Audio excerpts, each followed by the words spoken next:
وبرکاتہ۔ الحمدللہ رب العالمین والعاقبۃ للمتقین والصلاة والسلام علی سید الانبیاء والمرسلین وعلی آلہ واصحابہ الطیبین الطاہرین، اما بعد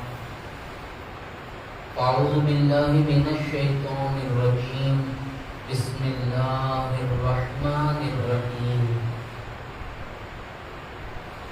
قال رسول اللہ صلی اللہ علیہ وسلم علیکم بالعلم فإن العلم خلیل المؤمن، او کما قال رسول اللہ صلی اللہ علیہ وسلم۔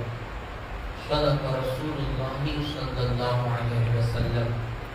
سبحانک لا علم لنا الا ما علمتنا انک انت العلیم الحکیم۔ غوث اعظم بمنے بے سرو ساما مددے، قبلہ دی مددے، کعبہ ایمان مددے۔ میرے پیارے آقا صلی اللہ تعالی علیہ وسلم کے پیارے دیوانوں، کچھ کہنے اور سننے سے قبل میں جس طرح درود و سلام پڑھا ہوں آپ بھی پڑھیں۔ الصلاۃ والسلام علیک یا رسول اللہ،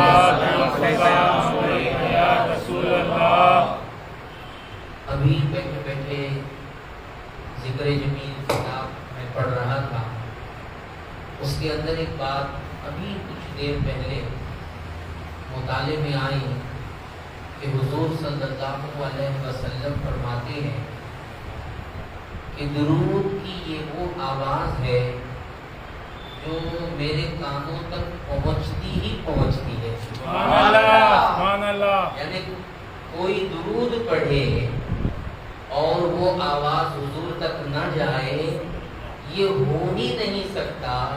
اللہ کے نبی فرماتے ہیں ہر درود کی آواز کو میں سن لیتا ہوں۔ تو صحابہ کرام نے عرض کیا حضور کیا آپ کے انتقال کے بعد بھی جو لوگ درود پڑھے، کیونکہ آج کل کچھ لوگ ایسے ہیں جو حدیث اس لیے نہیں پڑھتے کہ اس سے حضور کی عظمت ظاہر ہو جائے، قرآن پڑھتے ہیں تو قرآن پڑھ کر یہ ثابت کرتے ہیں دیکھو یہاں سے پتہ چلا کہ حضور کو یہ نہیں آتا تھا۔ قرآن پڑھتے ہیں اور پڑھ کر یہ کہتے ہیں دیکھو فلاں آیت سے پتہ چلتا ہے کہ حضور صلی اللہ علیہ وسلم کو زیادہ طاقت نہیں تھی۔ قرآن پڑھتے ہیں اور کہتے ہیں دیکھو یہاں سے پتہ چلا کہ وہ ہماری طرح بشر تھے۔ یہ کیسا عجیب انسان ہے جو کتاب اللہ نے ان کی عظمت کے لیے نازل فرمائی، وہ کتاب پڑھ کر ان کی عظمتوں کا انکار کر رہا ہے۔ حدیث آپ میری بات پڑھیں گے تو آپ جتنی میری باتیں پڑھتے جائیں گے اتنی اہمیت آپ کے نزدیک میری بڑھتے جائے گی۔ آپ جتنے میرے اقوال پڑھیں گے اتنی محبت کا میں آپ کے حقدار بن جاؤں گا۔ مگر یہ کیسا حضور کا کلمہ پڑھنے والا ہے، پڑھتا حضور کی حدیث ہے اور کہتا ہے نہیں نہیں ایسے نہیں کرنا چاہیے، یہ ان کو پتہ نہیں تھا۔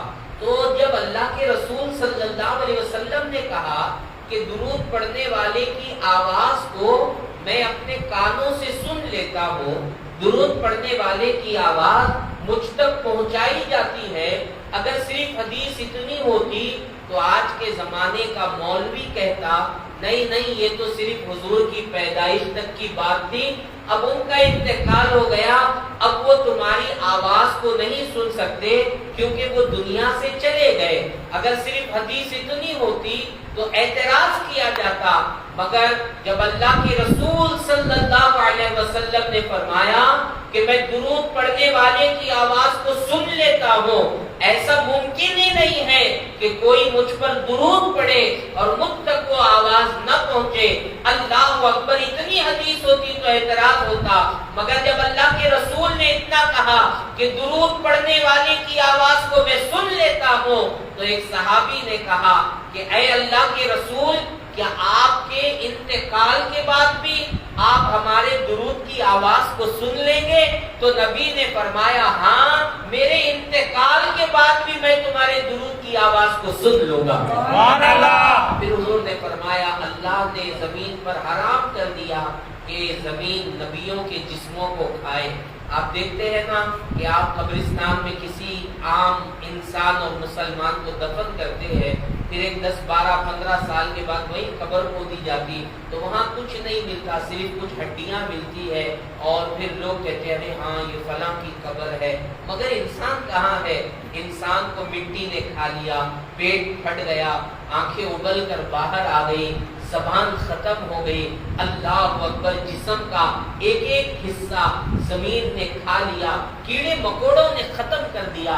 مگر انبیاء کرام کو جب دفن کیا جاتا ہے تو میرے آقا فرماتے ہیں ان کے جسموں کو زمین کھاتی نہیں۔ کیوں نہیں کھاتی؟ آپ دیکھیں نا، یہی انسان کو آپ نے قبر کے اندر سلا دیا، 15 سال کے بعد وہی قبر آپ نے کھودی، کچھ ہڈیاں آپ کو نظر آئی، مگر یہی زمین کے اندر آپ جب جو ہے ایک بیج ڈالتے ہیں، ایک کسان زمین کے اندر بیج ڈالتا ہے تو زمین اس بیج کو کھاتی نہیں بلکہ پروان چڑھاتی نظر آتی ہے۔ اللہ اکبر، 70-80 kg کا ایک انسان آپ نے زمین کے اندر ڈالا، مردے کو زمین نے اسے کھا لیا، مگر ایک ناخن سے بھی چھوٹا دانا زمین کے اندر ڈال دیا گیا۔ اب زمین اسے کھا کر ختم نہیں کرتی، زمین اس کو اپنے آغوش رحمت میں لے لیتی ہے اور وہی بیج پروان چڑھتی ہے۔ اللہ اکبر، وہاں کوپل نکلتی ہے، زمین کا سینہ چیر کر وہ بیج کے اندر سے کوپل نکلتی ہے۔ کیا بات ہے، 80 kg کے انسان کو زمین نے کھا لیا، ناخن سے برابر جو ہے بیج کو زمین کیوں نہیں کھاتی؟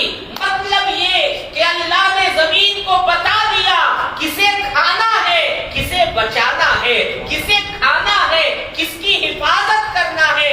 نادانو، جب بیج کی حفاظت زمین کر سکتی ہے تو نبیوں کے جسموں کی حفاظت کیوں نہیں کر سکتی؟ اسی لیے حضور فرماتے ہیں اللہ نے زمین پر حرام کر دیا کہ وہ نبیوں کے جسموں کو کھائے۔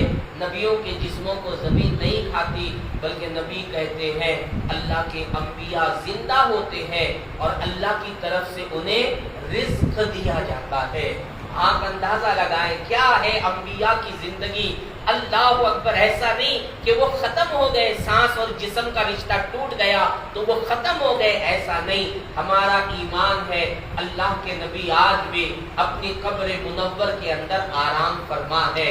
ابو بکر و عمر کے ساتھ میرے آقا آج بھی اپنی قبر شریف کے اندر جماعت کے ساتھ نماز ادا فرما رہے ہیں۔ یہ ہمارا ایمان ہے۔ کیوں؟ کیونکہ اللہ کے نبی فرماتے ہیں وَنَبِيُّ اللَّهِ حَيٌّ، اللہ کے انبیاء قبروں میں زندہ ہوتے ہیں، نہ صرف زندہ ہوتے ہیں بلکہ حدیث کہتی ہے یرزق، اللہ انہیں کھانے کا، ان کے کھانے کا بھی انتظام فرماتا ہے، انہیں رزق بھی عطا فرماتا ہے۔ تو اب میرے پیارے آقا کے پیارے دیوانوں، حضور چاہے زمین پر ہو، حضور چاہے زمین کے اندر ہو، جب جب حضور کا امتی اپنے نبی پر درود پڑھتا ہے تو میرے آقا وہ آواز کو سن لیا کرتے ہیں۔ تو اسی لیے آپ سبھی ذرا عشق و محبت میں ڈوب کر جو ہے میرے ساتھ درود و سلام پڑھیں گے۔ الصلاۃ والسلام علیک یا رسول اللہ، السلام علیک یا رسول اللہ، الصلاۃ والسلام علیک یا حبیب اللہ، السلام علیک یا حبیب اللہ، الصلاۃ والسلام علیک یا نبی اللہ، السلام علیک یا نبی اللہ، وعلی آلک وعلی آلک واصحابک واصحابک یا نور اللہ، یا نور اللہ، صلی اللہ تعالی صلی اللہ تعالی علیہ وسلم۔ علیک وسلم۔ میں نے اللہ کے نبی صلی اللہ علیہ وسلم کے ایک فرمان کی تلاوت کرنے کا شرف حاصل کیا۔ ہم ہر اتوار یہاں آتے ہیں، جمع ہوتے ہیں۔ ہمارا یہاں آنے کا مقصد، جمع ہونے کا مقصد یہ کہ ہم کچھ دین کے بارے میں معلومات حاصل کریں. جیسے کہ ابھی آپ نے ہمارے ساتھی سے چھینک اور جماہی کے بارے میں بہت ساری باتیں سنی. گزشتہ اجتماع میں تو یہاں رائے پور میں تھا نہیں، کاکیناڑا میں تھا. گزشتہ اجتماع بھی آپ نے بہت ساری باتیں سنی ہوگی. پیوستہ اجتماع میں میں یہاں تھا، اس وقت آپ نے ہمارے اور ایک ساتھی سے فرشتوں کے بارے میں سماعت فرمایا تھا کہ اسرائیل علیہ السلام روح قبض فرماتے ہیں. قبر میں آنے والے فرشتوں کو منکر نکیر کہا جاتا ہے. سور پھونکنے والے فرشتے کا نام اسرافیل علیہ السلام ہے. تو آپ جب یہاں آتے ہیں، چاہے وہ قرآن شریف کی تلاوت سے ہو، چاہے اللہ کے نبی کی نعت ہو، چاہے وہ سنتیں ہوں، چاہے وہ تربیتی بیان ہو، چاہے وہ مرکزی بیان ہو، چاہے وہ سلام ہو، چاہے وہ سلام کے بعد کی دعا ہو، آپ کو ہر جگہ کچھ نہ کچھ معلوم ہوتا نظر آئے گا. دین کے بارے میں معلومات آپ کو یہاں ملتی ہے، اور آپ یہاں آتے بھی اس لیے ہے کہ ہمارے دین کے علم میں کچھ اضافہ ہو جائے گا. نماز کا طریقہ ہم اچھی طرح سیکھ لیں گے، حضور کی سنتیں ہم اچھی طرح سیکھ لیں گے، قرآن شریف سننے کا موقع مل جائے گا، پیارے آقا صلی اللہ علیہ وسلم کی نعت گنگنانے اور سننے کا موقع مل جائے گا. تو ہم یہاں علم دین حاصل کرنے کے لیے آتے ہیں. تو میرے پیارے آقا صلی اللہ علیہ وسلم کے پیارے دیوانوں، آج وہی چند باتیں میں آپ کے سامنے گوش گزار کروں گا کہ علم دین حاصل کرنا یہ کس قدر ضروری ہے، اور اس کی فضیلتیں اللہ کے رسول صلی اللہ تعالی علیہ وسلم نے کس قدر بیان فرمائی ہے. ایسی فضیلتیں، اللہ اکبر.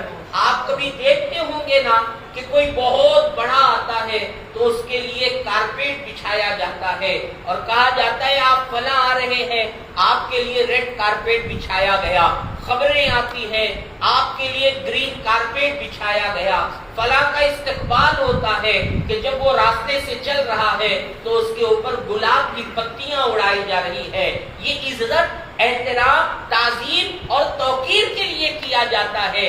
مگر میں آپ کو بتاؤں میرے پیارے آقا صلی اللہ علیہ وسلم کے پیارے دیوانوں، کسی کے لیے گرین کارپیٹ بچھایا گیا، کسی کے لیے ریڈ کارپیٹ بچھایا گیا، کسی کے اوپر جو ہے پھولوں کی پتیاں ڈالی گئی تعظیم و توقیر کے خاطر. مگر جب ایک اللہ کا ماننے والا، مصطفیٰ جان رحمت کا کلمہ پڑھنے والا دین کا علم حاصل کرنے کے لیے، دین کے معلومات حاصل کرنے کے لیے جب اپنے مکان سے نکل پڑتا ہے تو میرے آقا صلی اللہ علیہ وسلم فرماتے ہیں کہ اللہ تبارک و تعالیٰ کے معصوم فرشتے اس علم حاصل کرنے والے کے پیروں کے نیچے اپنے پروں کو بچھاتے ہیں. اللہ اکبر. آپ اندازہ لگائیں کس کی طرف سے تعظیم کی جا رہی ہے.